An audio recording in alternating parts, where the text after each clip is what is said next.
The Little Prince. Antoine de Saint-Exupéry. To Leon Worth. I apologize to the children for dedicating this book to a grown-up. I have a good excuse: this grown-up is the best friend I have in the world. I have another good excuse: this grown-up can understand everything, even children's books. I have a third good excuse: this grown-up lives in France, where he is hungry and cold. He needs to be comforted. If all these excuses are not enough, I will then dedicate this book to the child who became that grown-up. All grown-ups were first children.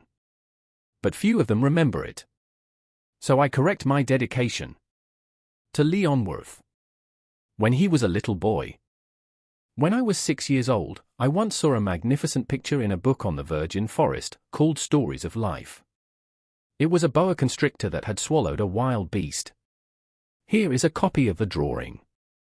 It was written in the book: boa constrictors swallow their whole prey without chewing. Then they cannot move and they sleep during the 6 months of their digestion. I then thought a lot about the adventures of the jungle and, in turn, succeeded, with a colored pencil, in drawing my very first drawing. It was like this. I showed my masterpiece to the grown-ups and asked them if my drawing frightened them. They said, "Why would a hat be scary?" My drawing was not of a hat. It was a boa constrictor digesting an elephant. I then drew the inside of the boa constrictor so that the grown-ups could understand. They always required more explanation. My second drawing was like this. The grown-ups advised me to leave aside the drawings of boa constrictors from the outside or the inside, and to interest myself instead in geography, history, calculation, and grammar. Thus, at the age of 6, I abandoned a magnificent career as a painter. I had been discouraged by the failure of my first drawing and my second drawing. Grown-ups never understand anything on their own, and it is tiring for children to always have to give them explanations. So I had to choose another profession. I learned to fly planes. I flew all over the world. And geography, that's right, served me well. I knew how to recognize, at first glance, China or Arizona. It is useful if you have gone astray during the night. I have had, in the course of my life, a lot of contact with many serious people. I have lived among the grown-ups. I saw them up close. It did not really improve my opinion of them. When I met one that seemed to me a little lucid, I had them experience my drawing number 1, which I had preserved. I wanted to know if they could come to a real understanding. But they always replied, "It's a hat." After that I spoke to them neither of boa constrictors, nor of virgin forests, nor of stars. I put myself within their reach. I talked about bridge, golf, politics, and ties. And the grown-ups were glad to know such a reasonable man. So I lived alone, with no one to talk to, until a breakdown in the Sahara Desert 6 years ago. Something had broken in my engine. And since I had neither a mechanic nor a passenger with me, I prepared to try, by myself, to make a difficult reprieve. It was a matter of life and death. I had hardly any water to drink for a week. The first night I fell asleep on the sand 1,000 miles from any inhabited land. I was much more isolated than a castaway on a raft in the middle of the ocean. Then you imagine my surprise, at dawn, when a funny little voice woke me up. She said, "Please draw me a sheep." Hein? Draw me a sheep? I jumped on my feet as if I had been struck by lightning. I rubbed my eyes well. I watched. And I saw a very extraordinary little man who looked at me gravely. This is the best portrait I later managed to make of him. But my drawing, of course, is much less ravishing than the model. It is not my fault. I had been discouraged in my career as a painter by the grown-ups at the age of 6, and I had learned nothing to draw, except closed bores and open bores. I looked at this apparition with eyes full of astonishment. Do not forget that I was 1,000 miles from any inhabited region. Now my little fellow seemed to me neither astray, nor dead of fatigue, nor dead of hunger, nor death of thirst, nor dead of fear. He had not the appearance of a child lost in the middle of the desert, 1,000 miles from any inhabited region. When I finally succeeded in speaking, I said to him, "What are you doing here?" And he repeated to me, very gently, as a very serious thing, "Please draw me a sheep." When the mystery is too impressive, we do not dare to disobey. As absurd as it seemed to me 1,000 miles from all inhabited places and in danger of death, I took out of my pocket a sheet of paper and a pen. But I remembered that I had studied geography, history, calculation and grammar, and I told the little fellow, with a little bad humor, that I did not know how to draw. He replied, "It does not matter. Draw me a sheep." As I had never drawn a sheep, I thought of him as one of the only 2 drawings of which I was capable. That of the boa closed. And I was astounded to hear the little fellow reply, "No. No. I do not want an elephant in a boa. A boa is very dangerous, and an elephant is very cumbersome. My place is tight. I need a sheep. Draw me a sheep." I drew. Then. He looked attentively, then. "No. That one is already very ill. Do another one." I drew. He looked attentively, then. "No. That one is already very ill. Do another one." I drew. My friend smiled gently, indulgently. "You see, it's not a sheep, it's a ram. He has horns." So I still refused my drawing. But he was refused, like the preceding ones. "This one is too old. I want a long-lived sheep." Then, for lack of patience, as I was anxious to begin the dismantling of my engine, I scribbled this drawing. Then I threw. "That's the box. The sheep you want is in it." But I was much surprised to see the face of my young judge illuminated. "That's exactly how I wanted it. Do you think that sheep are to be found in this country?" "Why?" "Because at home it's very small. Surely that will suffice. I gave you a tiny sheep." He leaned his head toward the drawing. "Not so small as that." He fell asleep. And so I made the acquaintance of the little prince. It took me a long time to understand where he came from. The little prince, who asked me many questions, never seemed to hear mine. These are words spoken by chance that, little by little, have revealed all to me. So when he saw my plane for the first time, "I will not draw my plane, it is a drawing too complicated for me," he asked me, "What is that thing?" "It's not a thing. It flies. It's a plane. This is my plane." And I was proud to tell him I was flying. Then he exclaimed, "How? You have fallen from heaven." "Yes," I said modestly. "Ah. Now that's funny." And the little prince had a very pretty burst of laughter, which irritated me very much. I wished to take my misfortune seriously. Then he added, "Then you too come from heaven. What planet are you from?" I caught a glimpse in the mystery of his presence, and I suddenly questioned, "So you're from another planet?" But he did not answer me. He nodded softly as he looked at my plane. "It's true that you cannot come very far from it." And he sank into a reverie that lasted for a long time. Then, taking my sheep out of his pocket, he plunged into the contemplation of his treasure. You can imagine how intrigued I was by this half-confidence about the other planets. I therefore endeavored to learn more. "Where do you come from, my little fellow? Where is at home? Where do you want to take my sheep?" He replied after a meditative silence, "What is good with the box you gave me is that, at night, it will serve him as a house." "Of course. And if you are kind, I will also give you a rope to tie it up during the day. And a picket." The proposal seemed to shock the little prince. "Attach it? What a funny idea.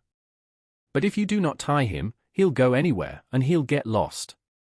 And my friend burst into laughter again. "But where do you want him to go?"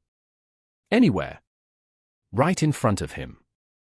Then the little prince gravely remarked, "It does not matter, it's so small, at home." And, with a little melancholy, perhaps, he added, "Straight ahead you cannot go far." I had learned a second very important thing, that its original planet was scarcely larger than a house. It could not surprise me much. I knew that besides the big planets like the Earth, Jupiter, Mars, Venus, which have been given names, there are hundreds of others that are sometimes so small that it is very hard for them to see the telescope. When an astronomer discovers one of them, he names it as a number. He calls it, for example, the asteroid 325. I have serious reasons to believe that the planet from which the Little Prince came is the asteroid B612. This asteroid was seen only once in 1909 by a Turkish astronomer in the telescope. He had then made a great demonstration of his discovery at an international astronomy congress. But nobody believed him because of his costume. Big people are like that. Fortunately for the reputation of the asteroid B612, a Turkish dictator imposed on his people, under penalty of death, to dress European. The astronomer resumed his demonstration in 1920 in a very elegant dress. And this time everyone was of his opinion. If I have told you these details about the asteroid B612 and if I have given you its number, it is because of the big people. Big people like the numbers. When you tell them about a new friend, they never question you about the basics. They never tell you, what is the sound of his voice? What games does he prefer? Does he collect butterflies? They ask, how old is he? How many brothers? How much does he weigh? How much does his father earn? Then they only think they know him. If you say to the grown-ups, I saw a beautiful pink brick house, with geraniums on the windows and doves on the roof, they cannot imagine this house. We must say to them, I have seen a house of 100,000 francs. Then they cried, how pretty it is. So if you say to them, the proof that the Little Prince existed is that he was delightful, that he laughed, and that he wanted a sheep. When you want a sheep, it is proof that you exist, they will shrug their shoulders and treat you as a child. But if you tell them, the planet where it came from is asteroid B612, then they will be convinced, and they will leave you alone with their questions. They're like that. We must not blame them. Children should be very lenient towards adults. But, of course, we who understand life, we make fun of the numbers. I would have liked to start this story like fairy tales. I would have liked to say, once upon a time there was a little prince who lived on a planet hardly larger than himself, and who needed a friend. For those who understand life, it would have seemed much more true. Because I do not like to read my book lightly. I feel so sorry to recount these memories. It's 6 years since my friend went away with his sheep. If I try to describe it here, it is so as not to forget it. It's sad to forget a friend. Not everyone has had a friend. And I can become like the grown-ups who are interested only in numbers. So that's why I bought a box of colors and pencils. It's hard to go back to drawing, at my age, when no other attempt has ever been made than that of a closed boa and that of an open boa at the age of 6. I will try, of course, to make portraits as resembling as possible. But I'm not quite sure I'm going to succeed. One drawing goes, and the other does not look any more. I make some errors, also on the size. Here the Little Prince is too big. There he is too small. I also hesitate about the color of his costume. Then I fumbled like this and that, as best I could. At last I shall be mistaken about certain more important details. But that will have to be forgiven. My friend never gave an explanation. He thought I might be like him. But unfortunately, I do not know how to see the sheep through the crates. I may be a bit like grown-ups. I must have got older. Every day I learned something on the planet, on departure, on the journey. It came very gently, at the chance of reflections. Thus, on the third day, I knew the drama of the Baobabs. This time again it was thanks to the sheep, for suddenly the Little Prince interrogated me, as if caught in a serious doubt. It is true, is it not, that sheep eat the shrubs? Yes. That is true. I am happy. I did not understand why it was so important that the sheep ate the shrubs. But the Little Prince added, so they also eat the Baobabs? I remarked to the Little Prince that the Baobab trees are not shrubs, but trees as large as churches, and that even if they carried with them a whole herd of elephants, this flock would not be able to overcome a single Baobab. The idea of the herd of elephants made the little prince laugh. We should put them on top of each other. But he remarked wisely. The Baobabs, before growing, it starts off being small. That's right. But why do you want your sheep to eat the little Baobabs? He replied, well, come on. As it was obvious. And it took me a great effort of intelligence to understand to myself this problem. And indeed, on the planet of the little prince, there was, as on all the planets, good grasses and weeds. Therefore good seeds of good weeds and bad seeds of weeds. But the seeds are invisible. They sleep in the secret of the earth until it takes fancy for one of them to wake up. Then she stretched herself, and at first shoved timidly toward the sun a ravishing little harmless little twig. If it is a twig of radish or rose bush, you can let it grow as it wants.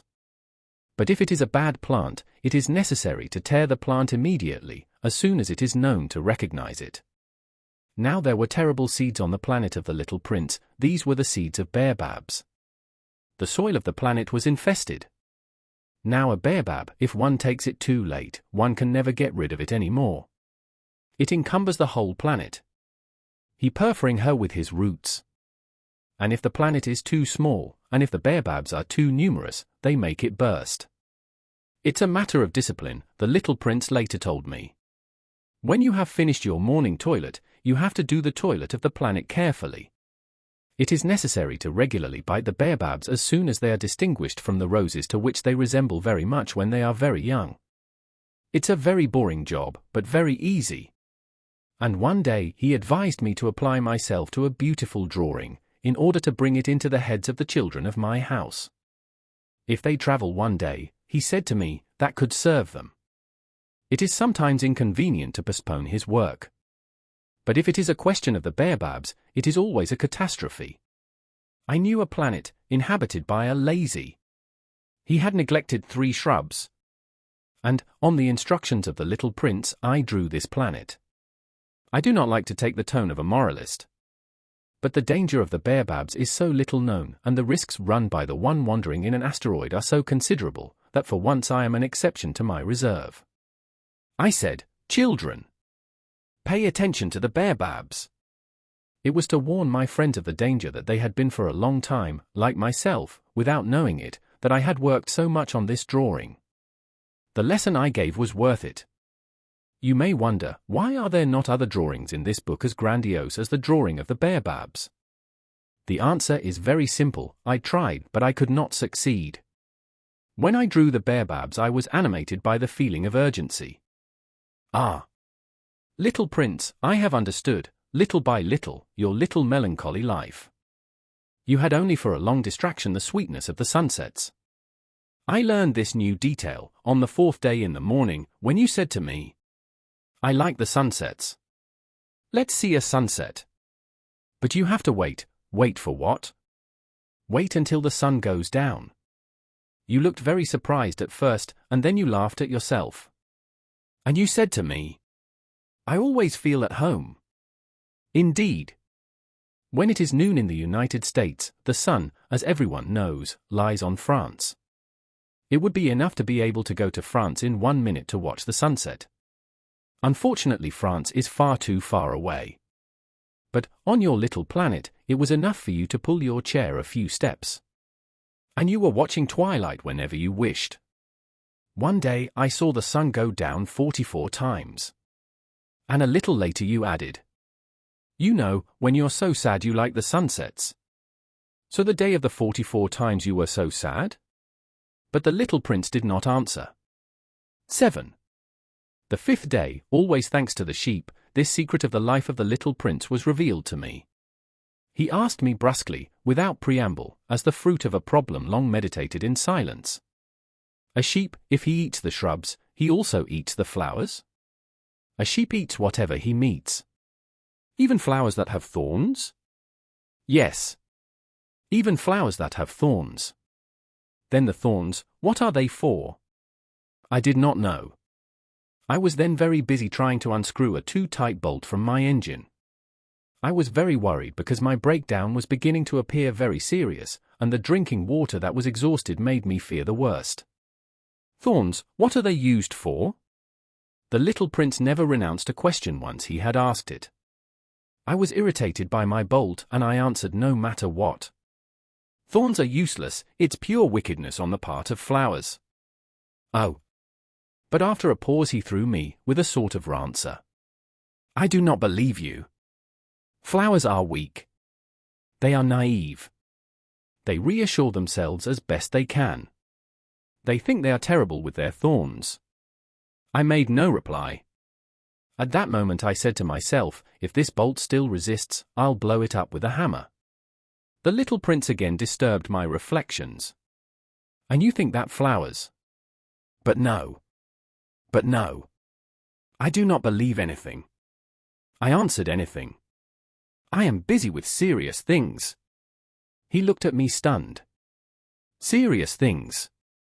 He saw me, with my hammer in my hand, and my fingers black with shimmering, bending over an object which seemed very ugly to him. You talk like grown-ups. It made me a little ashamed. But, pitiless, he added. You confuse everything, you mix everything. He was really very irritated. He shook the gilded hair in the wind. I know a planet where there is a crimson gentleman. He never breathed a flower. He never looked at a star. He never loved anyone. He has never done anything other than additions. And all day he repeats like you, I am a serious man. I am a serious man. And it makes him swell with pride. But it's not a man, it's a mushroom. A what? A fungus. The little prince was now pale with anger. Millions of years ago, flowers make thorns. Millions of years ago, the sheep still eat the flowers. And it is not serious to try to understand why they are doing so much trouble to make thorns that are never used for anything. It's not important the war of sheep and flowers. This is not serious and more important than the additions of a big red gentleman. And if I know a flower unique in the world, which exists nowhere, except in my planet, and a little sheep can annihilate at once, like that, one morning, without realizing what he does is not important. He blushed, then resumed. If someone loves a flower that only exists in 1,000,000 and millions of stars, that's enough for him to be happy when he looks at them. He said to himself, my flower is there somewhere, but if the sheep eats the flower, it is for him as if, suddenly, all the stars were extinguished. And that's not important. He could say nothing more. He suddenly burst into tears. Night had fallen. I had let go of my tools. I made fun of my hammer, my bolt, my thirst and my death. There was on a star, a planet, mine, the earth, a little prince to console. I took him in my arms. I rocked him. I said to him, the flower you love is not in danger. I will draw a muzzle to your sheep. I will draw an armor for your flower. I did not know what to say. I felt very awkward. I did not know how to reach it, where to join it. It is so mysterious, the land of tears. I soon learned more about this flower. There had always been very simple flowers on the planet of the little prince, adorned with a single row of petals, and which held no room, and which did not disturb anyone. They appeared one morning in the grass, and then they were extinguished in the evening. But that one had germinated one day, of a seed brought from somewhere, and the little prince had watched very closely that twig that did not resemble the other twigs. It could be a new kind of baobab.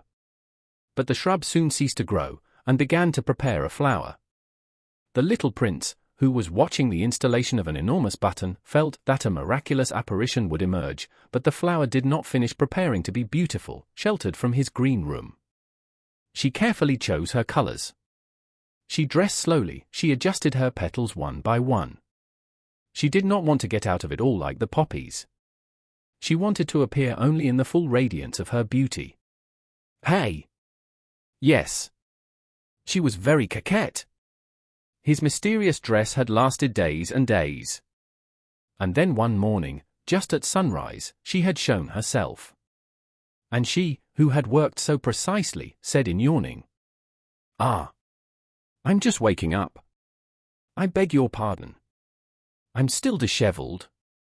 The little prince, then, could not contain his admiration. "How beautiful you are! Is not that right? The flower replied softly. And I was born at the same time as the sun. The little prince guessed that she was not too modest, but she was so moving. It's time, I think, for breakfast, she would soon add. Would you have the kindness to think of me? And the little prince, quite confused, having sought a watering can of fresh water, had served the flower. So had she quickly tormented him by his somewhat shady vanity. One day, for example, speaking of her 4 thorns, she had said to the little prince, "They can come, the tigers, with their claws." "There are no tigers on my planet," objected the little prince, "and then the tigers do not eat grass." "I am not a grass," had gently replied the flower. "Excuse me. I have no fear of tigers, but I hate currents of air."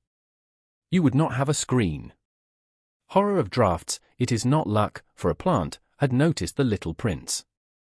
"This flower is very complicated. In the evening you will put me under a globe.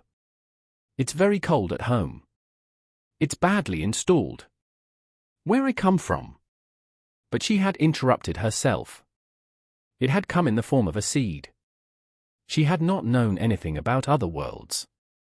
Humiliated at having allowed herself to be surprised at preparing such a naive lie, she coughed 2 or 3 times to put the little prince into his wrong.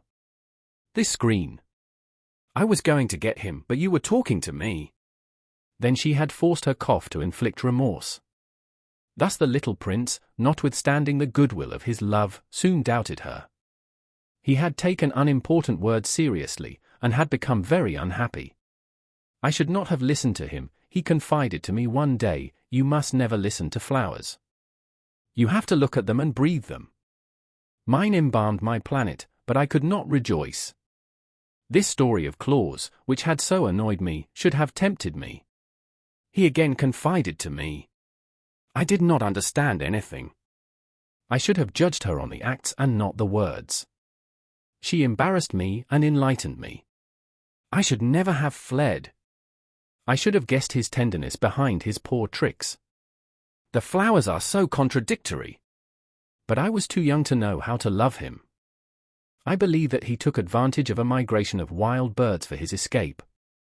On the morning of the departure he put his planet in order. He carefully roamed his active volcanoes. He had 2 active volcanoes. And it was very convenient to warm up the morning breakfast. He also possessed an extinct volcano. But, as he said, you never know. He therefore also roamed the extinct volcano. If they are well swept, volcanoes burn gently and regularly, without eruptions. Volcanic eruptions are like chimney fires. Obviously on our land, we are much too small to swallow our volcanoes. That's why they're causing us a lot of trouble. The little prince also snatched, with a little melancholy, the last shoots of Baobabs. He thought he would never have to come back. But all these familiar labors appeared to him, that morning, extremely sweet. And when he watered the flower for the last time, and prepared to shelter it under his globe, he discovered the desire to weep. "Farewell," he said to the flower. But she did not answer. "Farewell," he repeated. The flower coughed. But it was not because of his cold. "I was a fool," she said at last. "I beg your pardon. Strive to be happy." He was surprised by the absence of reproaches. He remained there, disconcerted, the globe in the air. He did not understand this quiet sweetness. "Yes, I love you," said the flower. "You did not know, by my fault. It has no importance. But you were as stupid as I was. Tasked to be happy. Leave this globe quiet. I do not want it any more. But the wind. I'm not so cold as that. The cool air of the night will do me good. I'm a flower. But the beasts. I must bear 2 or 3 caterpillars if I want to know the butterflies. It seems that it is so beautiful. Otherwise who will visit me? You will be far away. As for the big beasts, I fear nothing. I have my claws." And she naively showed her 4 thorns. Then she added, "Do not drag like that, it's annoying. You decided to leave. Go away." For she did not want him to see her crying. It was such a proud flower. He was in the region of the asteroids 325, 326, 327, 328, 329, and 330. He therefore began by visiting them to search for an occupation and to learn. The first was inhabited by a king. The king sat, dressed in purple and ermine, on a very simple and yet majestic throne. "Ah! Here is a subject!" cried the king, when he perceived the little prince.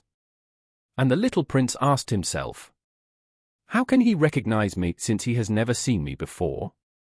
He did not know that for kings, the world is very simplified. All men are subjects. "Come closer, I'll see you better," said the king, who was very proud to be king at last. The little prince sought eyes to sit down, but the planet was cluttered with a magnificent ermine mantle. So he stood, and as he was tired he yawned. "It is contrary to the etiquette of yawning in the presence of a king," said the monarch. "I forbid it." "I cannot help myself," replied the little prince, quite confused. "I did a long trip and I did not sleep." "Then," said the king, "I command you to yawn." "I have not seen anyone yawning for years. Yawns are curiosities for me." "Come on." "Still yawns." "It's an order." "That intimidates me." "I cannot," said the little prince, blushing. "Hum," replied the king. "Then I order you to yawn, and sometimes too." He stammered a little and seemed vexed. For the king was essentially concerned that his authority should be respected. He did not tolerate disobedience. He was an absolute monarch. But as he was very good, he gave reasonable orders. "If I commanded," said he, "if I ordered a general to change into a sea bird, and if the general did not obey, it would not be the general's fault. It would be my fault." "May I sit?" inquired the little prince, timidly. "I order you to sit down," replied the king, who brought back majestically a piece of his ermine cloak. But the little prince was astonished. The planet was tiny. On what could the king reign? "Sire," said he, "I beg your pardon to ask you questions." "I order you to question me," said the king. "Sire, on what do you reign?" "Above all," replied the king, with great simplicity. "Mostly?" The king, with a discreet gesture, pointed to his planet, the other planets and the stars. "About all that?" said the little prince. "On all that," replied the king. For not only was he an absolute monarch, but he was a universal monarch. "And the stars obey you?" "Of course," said the king. "They obey at once. I do not tolerate indiscipline." Such a power marveled the little prince. If he had relaxed it himself, he might have been present, not at 44, but at 72, or even 100, or even 200 sunsets in the same day, to pull his chair. And as he felt a little sad because of the memory of his little abandoned planet, he boldly solicited a favor from the king. "I would like to see a sunset. Do me a favor? Order the sun to lie down." If I ordered a general to fly from one flower to another like a butterfly, or write a tragedy, or change into a sea bird, and if the general did not execute the order received, which of him or of me would be in his wrong? "It would be you," said the little prince firmly. "Exact. We must demand of each one what each one can give," replied the king. "Authority rests first on reason. If thou commandest thy people to go throw themselves into the sea, they shall make a revolution. I have the right to demand obedience because my orders are reasonable." "Then my sunset?" reminded the little prince, who never forgot a question once he had asked it. "Your sunset, you will have it. I will demand it. But I shall wait, in my science of the government, for the conditions to be favorable." "When will it be?" inquired the little prince. Hem, replied the king, who at first consulted a large calendar. Hem. It will, towards it will be this evening towards 7:40. And you will see how well I am obeyed. The little prince yawned. He regretted his failed sunset. And then he was already bored a little. "I have nothing more to do here," he said to the king. "I'll go again." Do not go, replied the king, who was so proud of having a subject. Do not go, I make you a minister. Minister of what? Of justice. But there is no one to judge. We do not know, said the king. I have not yet gone round my kingdom. I am very old, I have no place for a coach, and it tires me to walk. Oh. But I have already seen, said the little prince, who bent down to glance at the other side of the planet. There's no one there either. You will judge yourself, then, replied the king. This is the most difficult. It is much more difficult to judge oneself than to judge others. If you manage to judge yourself well, it is because you are a true wise man. I, said the little prince, can judge myself anywhere. I do not need to live here. Hem. Hem. Said the king, I believe that on my planet there is somewhere an old rat. I hear it at night. You can judge that old rat. You will condemn him to death from time to time. So his life will depend on your righteousness. But you will pardon it every time to save it. There is only one. I, replied the little prince, do not like to condemn to death, and I believe I am going. No, said the king. But the little prince, having finished his preparations, would not trouble the old monarch. If your majesty wished to be obeyed punctually, she might give me a reasonable order. She could order me, for example, to leave before 1 minute. It seems to me that the conditions are favorable. The king having replied nothing, the little prince hesitated at first, then, with a sigh, took the departure. I make you my ambassador, then hastened to cry the king. He had an air of authority. Great people are very strange, the little prince said to himself, during his journey. The second planet was inhabited by a conceited man. Ah! Ah! Here is the visit of an admirer! Exclaimed the vanity from a distance as soon as he saw the little prince. For the conceited, other men are admirers. Good morning, said the little prince. You have a funny hat. It is to salute, replied the conceited.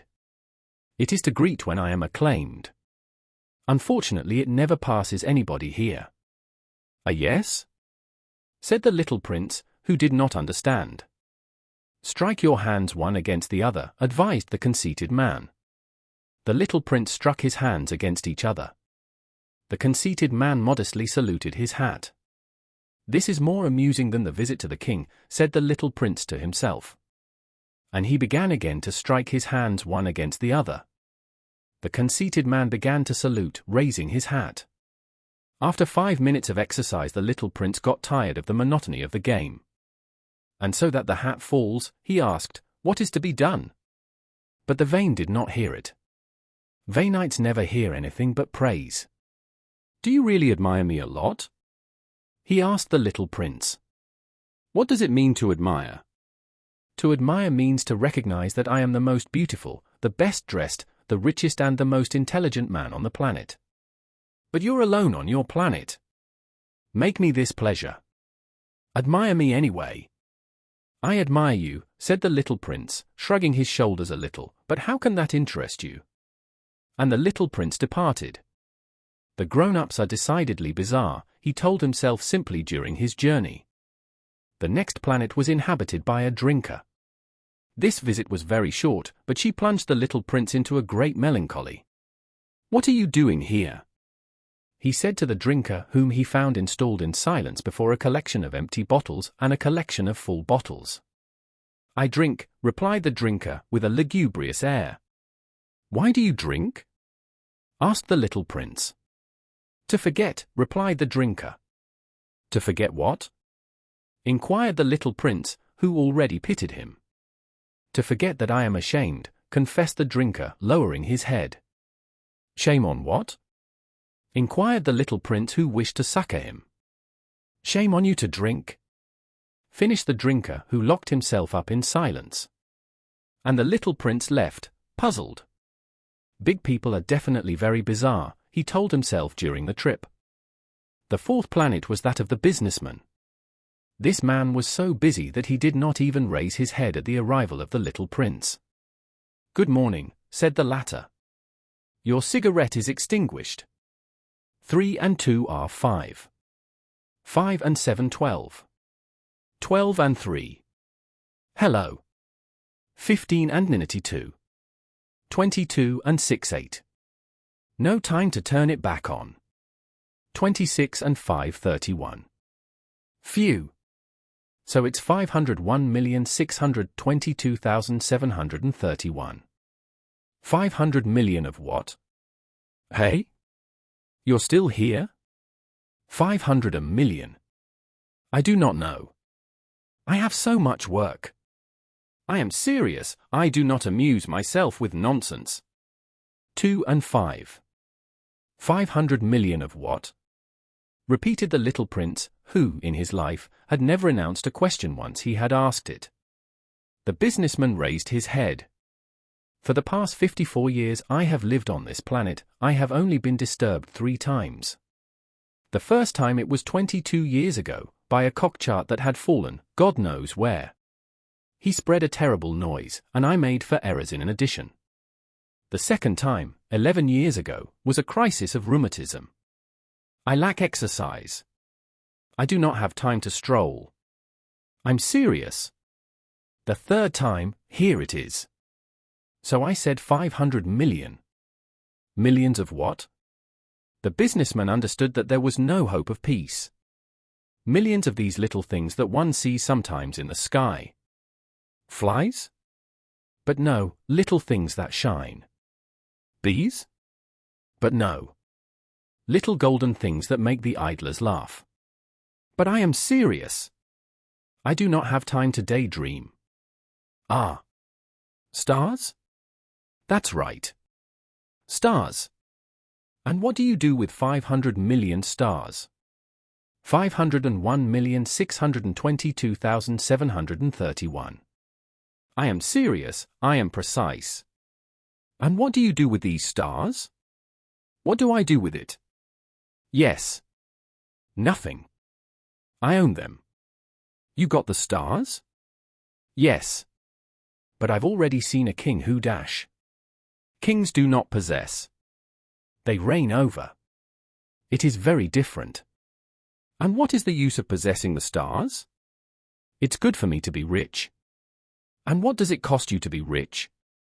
To buy other stars, if someone finds them.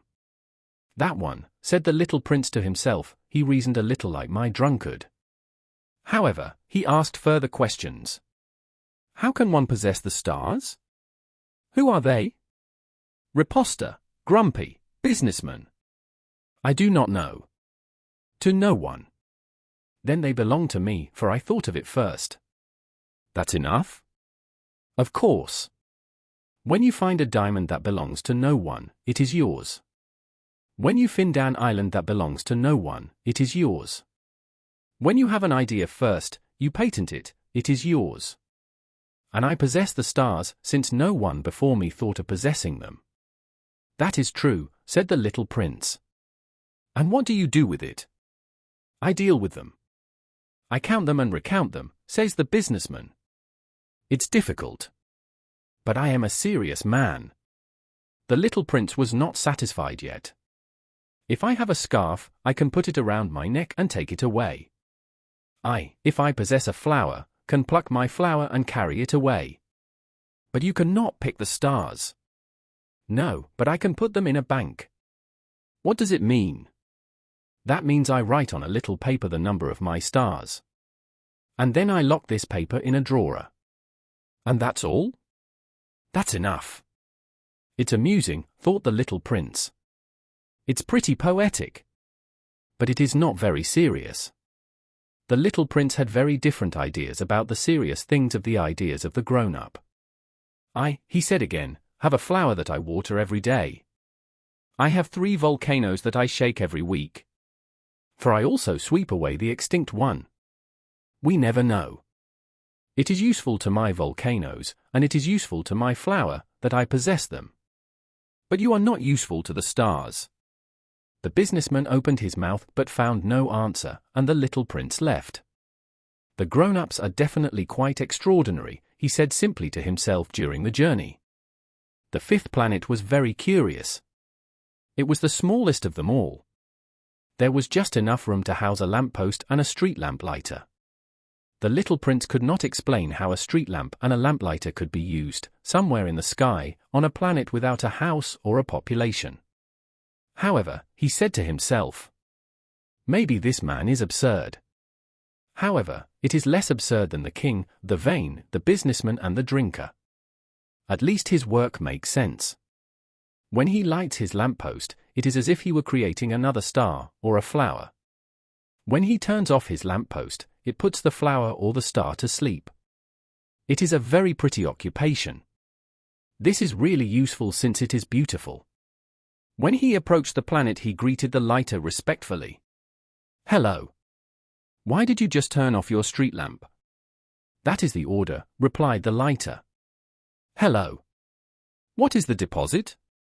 It is to extinguish my lamppost. Good evening. And he rekindled it. But why have you just turned it on? That is the order, replied the lighter.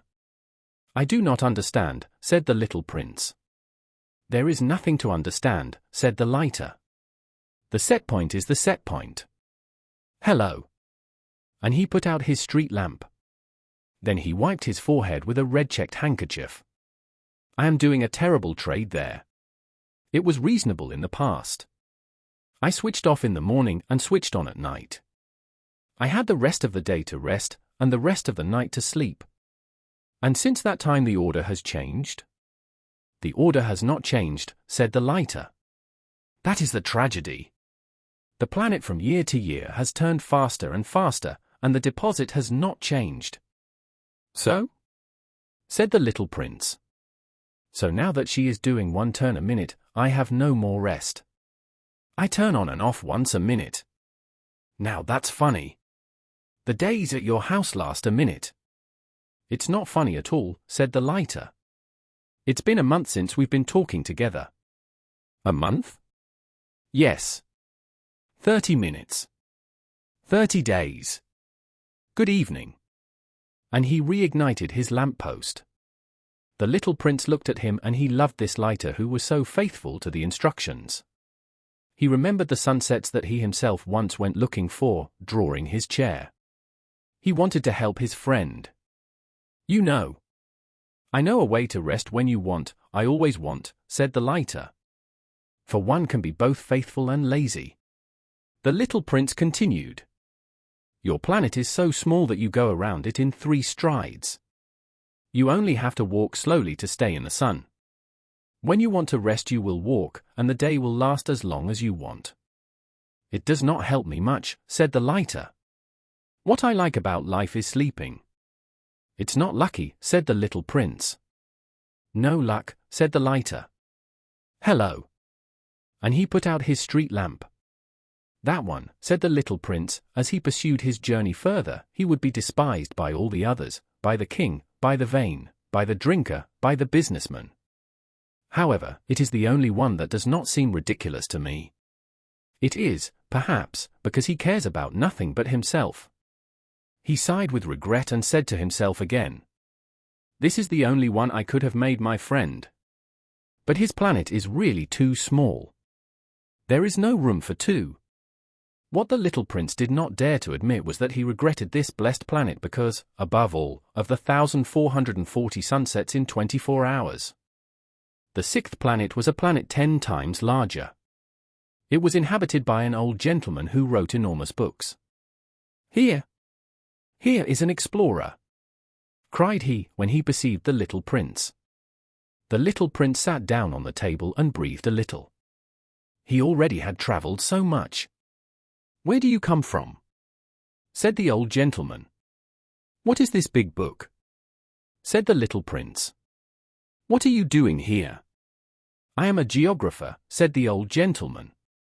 What is a geographer? He is a scientist who knows where the seas, rivers, cities, mountains, and deserts are. That is very interesting, said the little prince. It's finally a real job. And he cast a glance around him on the geographer's planet. He had never seen a planet so majestic. It is very beautiful, your planet. Are there oceans? I cannot know, said the geographer. Ah. The little prince was disappointed. And mountains? I cannot know, said the geographer. And cities and rivers and deserts? I cannot know it either, said the geographer. But you are a geographer. That's right, said the geographer, but I am not an explorer. I absolutely lack explorers.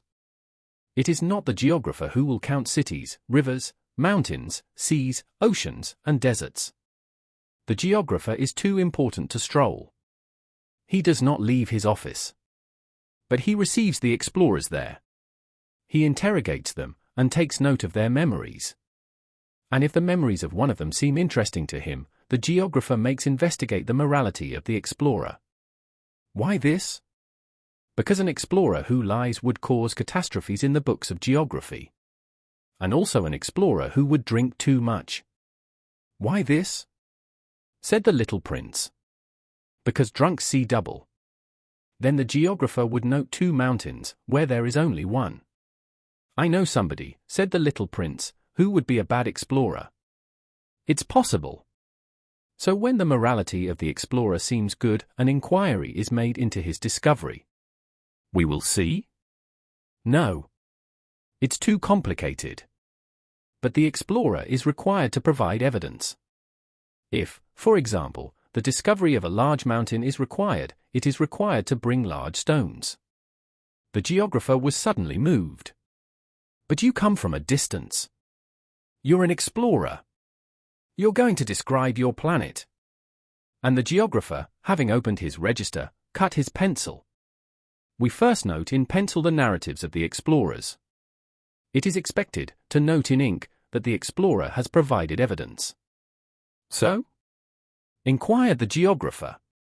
Oh. At home, said the little prince, it's not very interesting, it's very small. I have 3 volcanoes.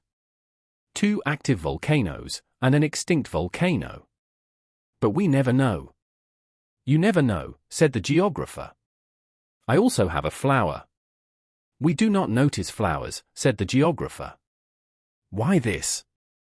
This is the nicest. Because flowers are ephemeral. What does ephemerals mean? Geographies, said the geographer, are the most serious books in all books.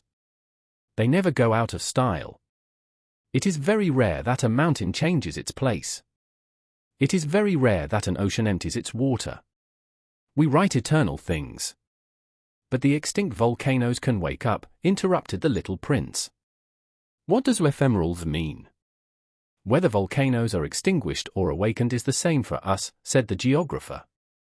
What matters to us is the mountain. It does not change.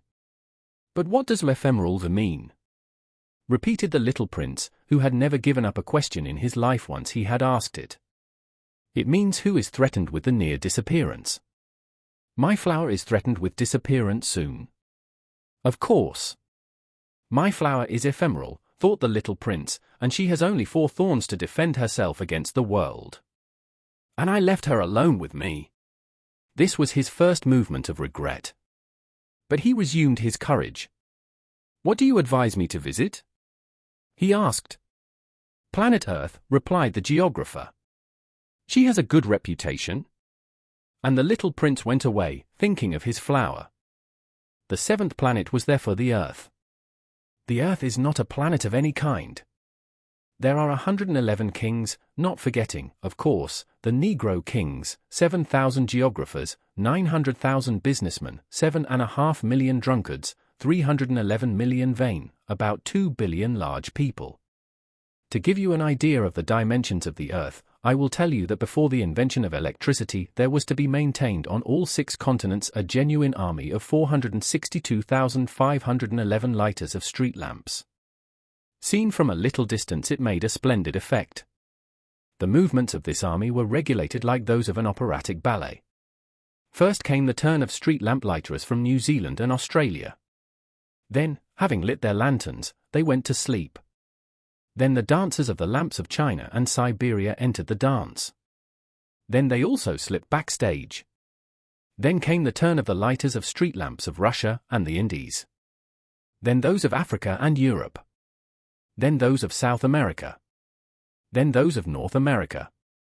and they never erred in their order of entry. It was great. Only the lighter of the single street lamp of the North Pole, and his colleague of the only street lamp of the South Pole, led lives of idleness and nonchalance. They worked twice a year. When one wants to make the mind, it happens that one lying a little. I was not very honest in telling you about streetlight lighter. I risk giving a false idea of our planet to those who do not know it. Men occupy very little space on Earth. If the 2 billion inhabitants who inhabit the land were standing up and a little tight, as if for a meeting, they would easily lodge in a public square 20 miles long and 20 miles wide. We could put humanity on the smallest little island in the Pacific. Great people, of course, will not believe you. They imagine they hold a lot of space. They see themselves important as Baobabs. You will advise them to do the calculation. They love the numbers, it will please them. But do not waste your time on this pensum. It's useless. You trust me. The little prince, once on land, was therefore much surprised to see no one. He was already afraid of being mistaken about the planet, when a ring of moonlight stirred in the sand. "Good night," said the little prince, at all hazards. "Good night," said the serpent. "On what planet have I fallen?" asked the little prince.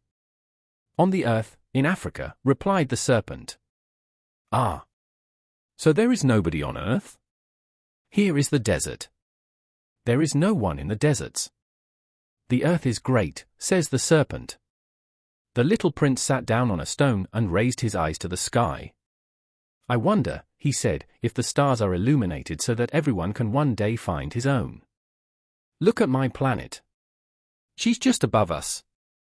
But how far she is." "She is beautiful," said the serpent. "What are you doing here?" "I have difficulties with a flower," said the little prince. "Ah," the serpent said. And they were silent. "Where are the men?" resumed the little prince. "We're a little alone in the desert." "One is also alone among men," said the serpent. The little prince looked at him for a long time. "You are a funny beast," he said at last, "thin as a finger." "But I am more powerful than the finger of a king," said the serpent. The little prince smiled. "You're not very powerful, you do not even have paws, you cannot even travel." "I can carry you farther than a ship," said the serpent. He wrapped himself around the ankle of the little prince, like a gold bracelet. "The one I touch, I return to the earth from which he came out," he said again. "But you are pure, and you come from a star." The little prince answered nothing. "You pity me, you so weak, on this granite earth. I can help you someday if you regret too much your planet." "I can?" "Oh. I understood very well," said the little prince, "but why do you always speak in riddles?" "I will resolve them all," said the serpent. And they fell silent. The little prince crossed the desert and met only a flower. A flower with 3 petals, a flower of nothing at all. "Good morning," said the little prince. "Good morning," said the flower. "Where are the men?" the little prince asked politely. The flower, one day, had seen a caravan pass. "Men? There are, I believe, 6 or 7 of them. I saw them years ago. But you never know where to find them. The wind sends them rambling. They lack roots, they are very embarrassed." "Goodbye," said the little prince. "Adieu," said the flower. The little prince ascended a high mountain. The only mountains he had ever known were the 3 volcanoes that came to his knee. And he used the extinct volcano as a stool. From a mountain high like this, he said to himself, "I shall suddenly see the whole planet and all the men." But he perceived nothing but sharp needles of rock. "Good morning," he said at random. "Hello? Hello? Hello," replied the echo. "Who are you?" said the little prince. "Who are you? Who are you? Who are you?" replied the echo. "Be my friends, I am alone," he said. "I am alone. I am alone. I am alone," replied the echo. "What a strange planet," he thought then. "It is quite dry, and all pointed and salty. And men lack imagination. They repeat what they are told. At home I had a flower, it always spoke first. But it happened that the little prince, having for a long time walked through the sands, the rocks, and the snows, at length discovered a road. And the roads all go to men. "Good morning," he said. It was a garden full of roses. "Good morning," said the roses. The little prince looked at them. They all looked like her flower. "Who are you?" he asked, stunned. "We are roses," said the roses. "Ah," said the little prince. And he felt very unhappy. Her flower had told him that she was the only one of her kind in the universe. And there were 5,000, all alike, in one garden. She would be very upset, he said to herself, if she saw that. She would cough so much and pretend to die to escape ridicule. And I would be obliged to pretend to treat her, for otherwise, to humiliate me too, she would really let herself die. Then he said to himself again, I thought myself rich with a single flower, and I possess only an ordinary rose. That and my 3 volcanoes which reach me at the knee, and one of which, perhaps, is extinct forever, does not make me a great prince. And, lying in the grass, he will cry. And then the fox appeared. "Good morning," said the fox. "Good morning," replied the little prince, politely, who turned, but saw nothing. "I am here," said the voice, under the apple tree. "Who are you?" said the little prince. "You're quite pretty." "I am a fox," said the fox. "Come play with me," suggested the little prince. "I'm so sad." "I cannot play with you," said the fox. "I am not domesticated." "Ah." "Pardon," said the little prince. But after reflection, he added, "What does atemu mean?" "You're not from here," said the fox. "What are you looking for?" "I am looking for men," said the little prince. "What does atemu mean?" "Men," said the fox. "They have rifles and they hunt." "It is very embarrassing." "They also breed chickens." "That is their only interest." "Are you looking for chickens?" "No," said the little prince. "I am looking for some friends." "What does atemu mean?" "It's too forgotten," said the fox. "It means create links, create links." "Of course," said the fox. "You are but a little boy to me, like 100,000 little boys. And I do not need you. And you do not need me either. I am only a fox to you like 100,000 foxes. But if you tame me, we will need one another.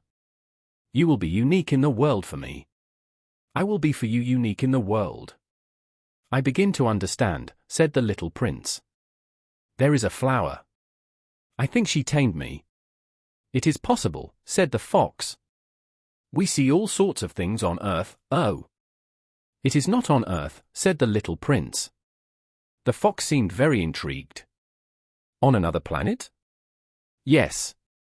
"There are hunters on this planet?" "No." "That's interesting." "And hens?" "No." "Nothing is perfect," the fox sighed. But the fox returned to his idea. "My life is monotonous. I chase chickens, men chase me. All the chickens resemble each other, and all men are alike. So I'm a little bored. But if you tame me, my life will be as sunny. I will experience a footstep that will be different from all the others. The other steps make me go underground. Yours will call me out of the burrow, like a music. And look! You see, over there, the fields of wheat? I do not eat bread. Wheat for me is useless. The wheat fields do not remind me of anything. And that's sad. But you have golden hair. Then it will be wonderful when you have tamed me. The wheat, which is gilded, will make me remember you. And I will love the sound of the wind in wheat." The fox fell silent and looked at the little prince for a long time. "Please, tame me," he said. "I will," replied the little prince, "but I have not much time. I have friends to discover and a lot to know." "We only know the things we tame," said the fox. "Men no longer have the time to know anything. They buy ready-made things from merchants. But as there are no merchants of friends, men no longer have friends. If you want a friend, tame me. What should be done? Said the little prince. You must be very patient, replied the fox. You will sit first a little far from me, like that, in the grass. I will look at you from the corner of your eye and you will not say anything. Language is a source of misunderstanding. But every day you can sit a little closer? The next day the little prince returned. It would have been better to return at the same hour, said the fox. If you come, for example, at 4 o'clock in the afternoon, at 3 o'clock I shall begin to be happy. The more time will come, the more happy I will feel. At 4 o'clock I shall be agitated and worried, I shall discover the price of happiness. But if you come anytime, I will never know what time to dress my heart, it takes rights. What is a right? Said the little prince. It's too much forgotten, said the fox. This is what makes one day different from other days, 1 hour, other hours. There is a right, for example, among my hunters. They dance on Thursday with the girls of the village. Then Thursday is a wonderful day. I'll walk up the vineyard. If the hunters danced at any time, the days would all be alike, and I would have no holiday. So the little prince tamed the fox. And when the hour of departure was near, "Ah," said the fox, "I will weep." "It is your fault," said the little prince, "I did not wish you any harm, but you wanted me to tame you." "Of course," said the fox. "But you're going to cry," said the little prince. "Of course," said the fox. "Then you gain nothing." "I win," said the fox, "because of the color of the corn." Then he added, "Go and see the roses again. You will understand that yours is unique in the world. You will return to say goodbye to me, and I will make you a present of a secret." The little prince went to see the roses again. "You are not at all like my rose, you are nothing yet," he said. "No one has tamed you, and you have not tamed anyone. Your like was my fox. It was only a fox like 100,000 others. But I made him my friend, and he is now unique in the world." And the roses were very embarrassed. "You are beautiful, but you are empty," he said again. "You cannot die for you. Of course, my rose, an ordinary passerby would think that she resembles you. But it alone is more important than you all, since it is she that I watered. Since it was she whom I placed under the globe, since it was she whom I sheltered by the screen. Since it is she whose caterpillars I have killed, except the 2 or 3 for butterflies. Since it is she whom I have listened to, complaining, or boasting, or even sometimes silent. Since it is my rose." And he returned to the fox. "Adieu," he said. "Goodbye," said the fox. "Here is my secret. It is very simple, one sees only with the heart. What is essential is invisible to the eye." "The essential thing is invisible to the eyes," repeated the little prince, in order to remember. "It's the time you lost for your rose that makes your rose so important." "It's the time I lost for my rose," said the little prince, in order to remember. "Men have forgotten this truth," said the fox. "But you must not forget it. You become responsible forever for what you have tamed. You're responsible for your rose." "I am responsible for my rose," repeated the little prince, in order to remember. "Good morning," said the little prince. "Good morning," said the switchman. "What are you doing here?" said the little prince. "I'm sorting out the travelers, in bundles of 1,000, said the switchman. "I ship the trains that take them, sometimes to the right, sometimes to the left." And a flashing light, thundering like a roar, made the switching cab tremble. "They are in a great hurry," said the little prince. "What are they looking for?" "The man of the locomotive ignores it himself," said the switchman. And in a reverse direction, a second illuminated flash fell. "They're coming back already?" asked the little prince. "They are not the same," said the switchman. "It's an exchange. They were not happy where they were." "One is never satisfied where one is," said the switchman. And scolded the thunder of a third rapid illuminated. "They are pursuing the first travelers?" asked the little prince. They are not pursuing anything at all, said the switchman. They sleep in it, or they yawn. The children alone crush their noses against the windows. Children alone know what they are looking for, said the little prince. They lose time for a rag doll, and it becomes very important, and if they are taken away, they cry. They're lucky, said the switchman. 23. Good morning, said the little prince. Good morning, said the merchant. He was a merchant of sophisticated pills which appeased thirst. One swallows one a week, and one no longer feels the need to drink. Why do you sell that? Said the little prince. It's a big saving of time, said the merchant. Experts have made calculations. We save 53 minutes a week. And what do we do for 53 minutes? We make what we want. Said the little prince, if I had 53 minutes to spend, I would walk slowly towards a fountain. We were on the 8th day of my breakdown in the desert, and I had listened to the merchant's story, drinking the last drop of my supply of water. I said to the little prince, they are very pretty, your memories, but I have not yet repaired my plane, I have nothing more to drink, and I should also be happy if I could walk gently towards a fountain. My friend, the fox, he said. My little fellow, it's no longer the fox. Why? Because we're going to die of thirst. He did not understand my reasoning, but he replied. It's nice to have a friend, even if we're going to die. I am very glad to have had a friend fox. He does not measure danger, I said. He never has neither hunger nor thirst. A little sunlight is enough. But he looked at me and answered my thought. I'm thirsty too, look for a well. I made a gesture of weariness. It is absurd to look for a well, at random, in the immensity of the desert. Nevertheless, we set out on the march.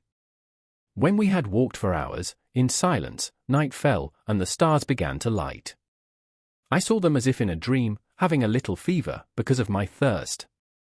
The words of the little prince danced in my memory. Are you thirsty then, too? I asked him. But he did not answer my question. He simply says, water can also be good for the heart. I did not understand his answer, but I was silent. I knew that he should not be interrogated. He was tired. Saturday. I sat down beside him. And after a pause he said, the stars are beautiful, because of a flower that one does not see.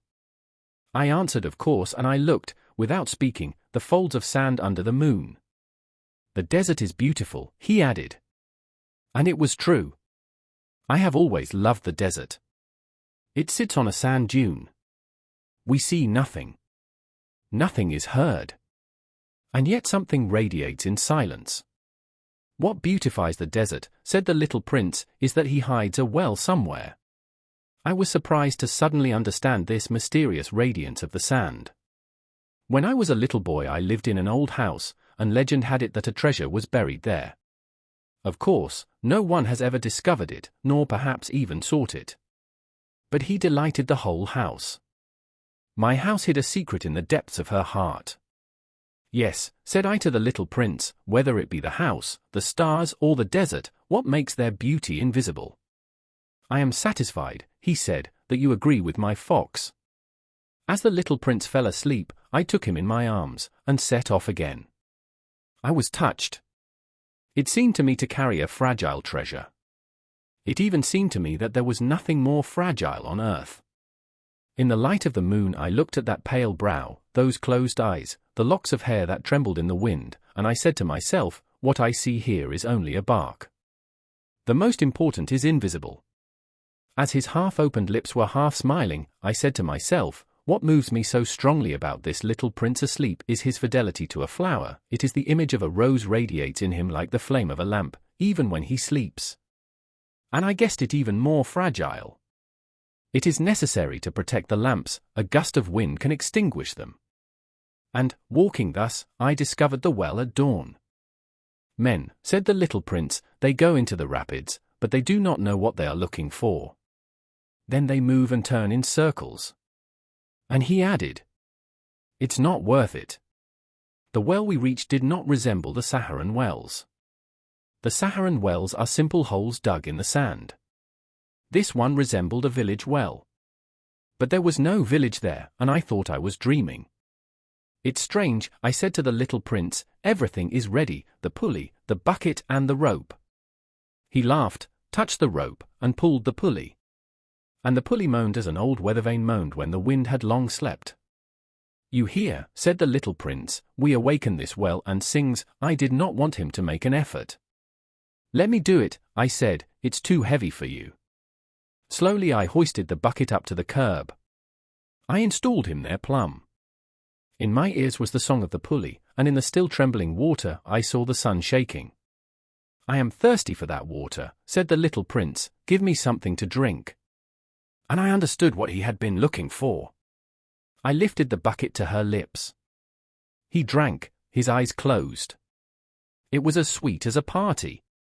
This water was much more than a food. It was born of the march under the stars, the song of the pulley, the effort of my arms. It was good for the heart, as a gift. When I was a little boy, the light of the Christmas tree, the music of the midnight mass, the sweetness of the smiles made all the radiance of the Christmas present that I received. The men of your house, said the little prince, cultivate 5,000 roses in the same garden, and they do not find what they seek. They do not find it, I replied. And yet what they are looking for could be found in a single rose or a little water. Of course, I replied. And the little prince added. But the eyes are blind. You must seek with your heart. I was drunk. I breathed well. The sand at daybreak is honey-colored. I was also pleased with this color of honey. Why should I have trouble? You must keep your promise, said the little prince, who had once more sat down beside me. What promise? You know, a muzzle for my sheep. I am responsible for this flower. I took out my drawing sketches from my pocket. The little prince perceived them and said, laughing, Your Baobabs, they look a bit like cabbages. Oh. Who was so proud of the Baobabs? Your fox, his ears, they look a bit like horns, and they are too long. And he laughs again. You are unjust, little fellow, I knew nothing to draw but bores closed and bores open. Oh. It will go, he said, the children know. So I cracked a muzzle. And I had my heart tight and gave it to her. You have projects I do not know. But he did not answer me. He tells me, you know, my fall on earth, tomorrow will be the anniversary. Then, after a pause, he said, I fell very close here, and he blushed. And again, without understanding why, I experienced a bizarre grief. However, a question came to me. Then it was not by chance that the morning I met you a week ago, you walked like that, all alone, 1,000 miles from all the inhabited regions. You were returning to the point of your fall? The little prince blushed again. And I added, hesitating. Perhaps because of the birthday? The little prince blushed again. He never answered questions, but when you blush, it means yes, is not it? Ah. Said I am afraid. But he answered, you have to work now. You have to go back to your machine. I'm waiting for you here. Come back tomorrow night. But I was not reassured. I remembered the fox. We risked crying a little if we let ourselves tame. There was, beside the well, a ruin of an old stone wall. When I returned from my work the next evening, I saw from afar my little prince sitting up there with his legs dangling. And I heard him speak. So you do not remember, he said. It's not quite here. Another voice, no doubt, replied, for he replied. Yes. Yes. It's the day, but it's not here. I continued my walk towards the wall. I did not see or hear anyone. Yet the little prince replied again. Of course. You will see where my trace begins in the sand. You just have to wait for me. I'll be there tonight. I was 20 meters from the wall and I still could not see anything.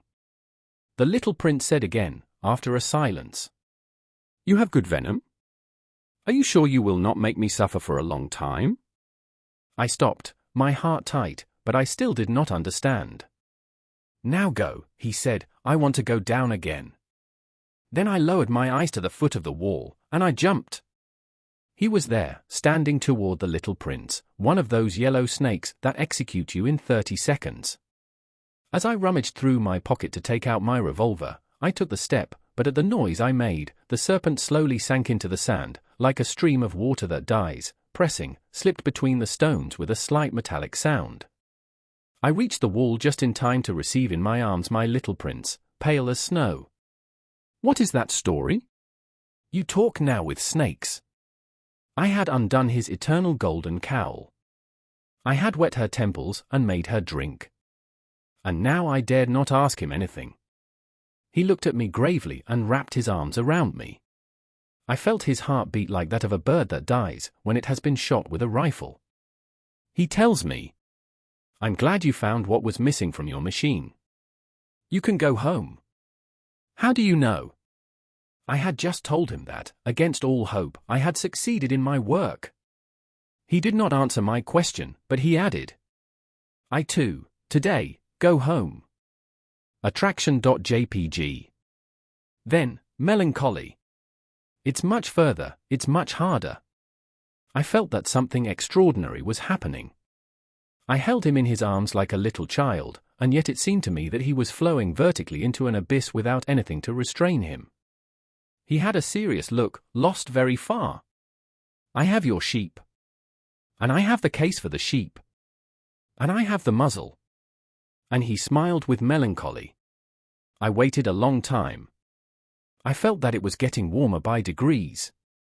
Little fellow, you were afraid. He was afraid, of course. But he laughed softly. I'll be more afraid tonight.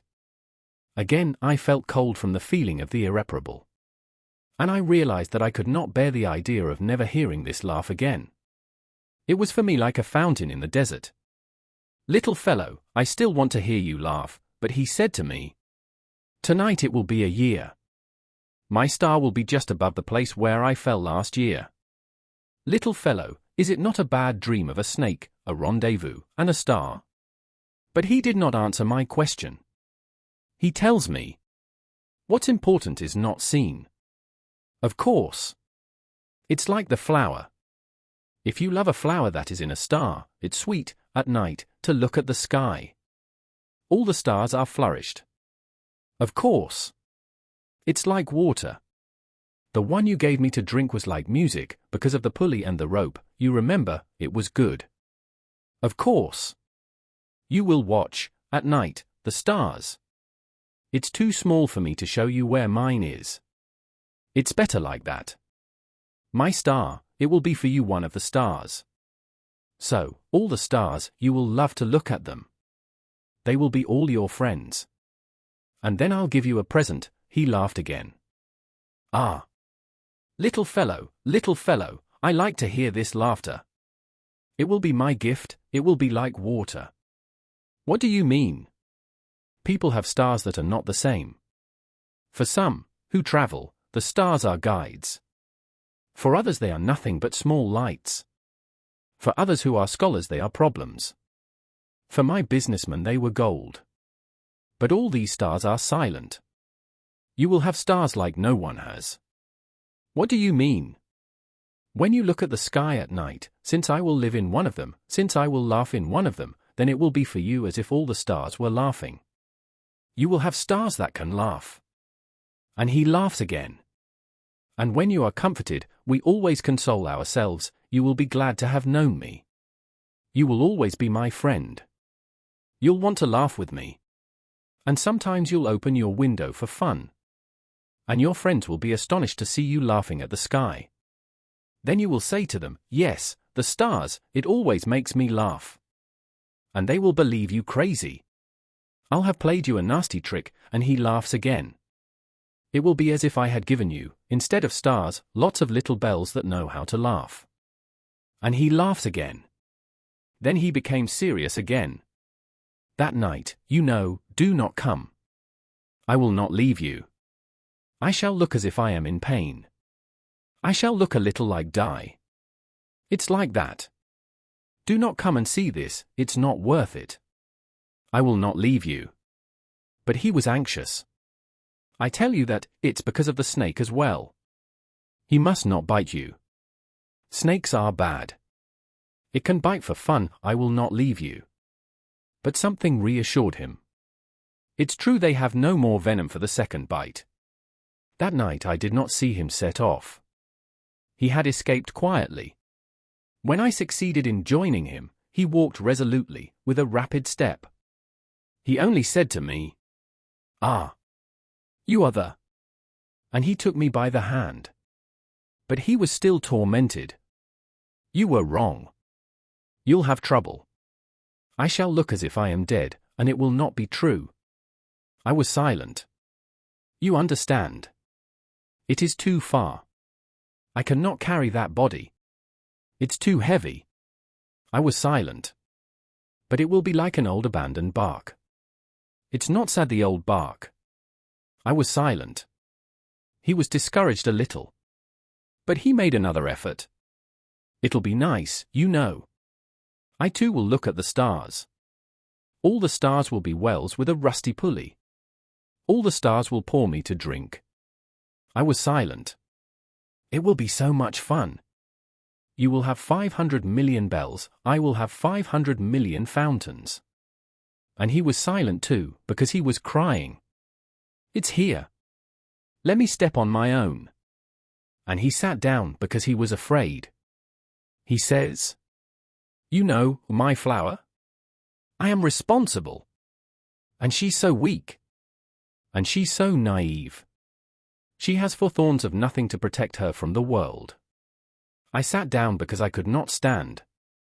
He says, "That's it, that's all." He hesitated again a little, then he stood up. He took a step. I could not move. There was nothing but a yellow flash near his ankle. He remained motionless for a moment. He did not shout. He fell gently as a tree falls. It did not even make a noise, because of the sand. And now, of course, it's been 6 years already. I've never told this story yet. The comrades who saw me were glad to see me alive again. I was sad, but I said to them, "It's fatigue." Now I have comforted myself a little. That is, not quite. But I know that he has returned to his planet, for at daybreak I have not found his body. It was not such a heavy body. And I like the night listening to the stars. It's like 500 million bells. But now something extraordinary happens. The muzzle I designed for the little prince, I forgot to add the leather strap. He could never tie her to the sheep. So I asked myself, what happened on his planet? Maybe the sheep ate the flour. Sometimes I say to myself, surely not. The little prince encloses his flour every night under his globe of glass, and he watches his sheep well. Then I am happy. And all the stars laughed softly. Sometimes I say to myself, one is distracted once or the other, and that is enough. He forgot one evening the globe of glass, or else the sheep went out quietly during the night. Then the bells changed into tears. This is a great mystery. For you who love the little prince as well as for me, nothing of the universe is alike if somewhere, one does not know where, a sheep that we do not know has, yes or no, eaten a rose. Look at the sky. Ask yourself, did the sheep or not eat the flour? And you will see how everything changes. And no big person will ever understand that it's so important. This is, for me, the most beautiful and saddest landscape in the world. It's the same landscape as the one on the previous page, but I drew it once more to show it to you. It is here that the little prince appeared on Earth, then disappeared. Look carefully at this landscape to be sure of recognizing it if you travel to Africa one day in the desert. And, if you happen to pass by there, I beseech you, do not hurry, wait a little right under the star. If a child comes to you, if he laughs, if he has golden hair, if he does not answer when asked, you will guess who he is. So be nice. Do not leave me so sad, write to me quickly that he has come back.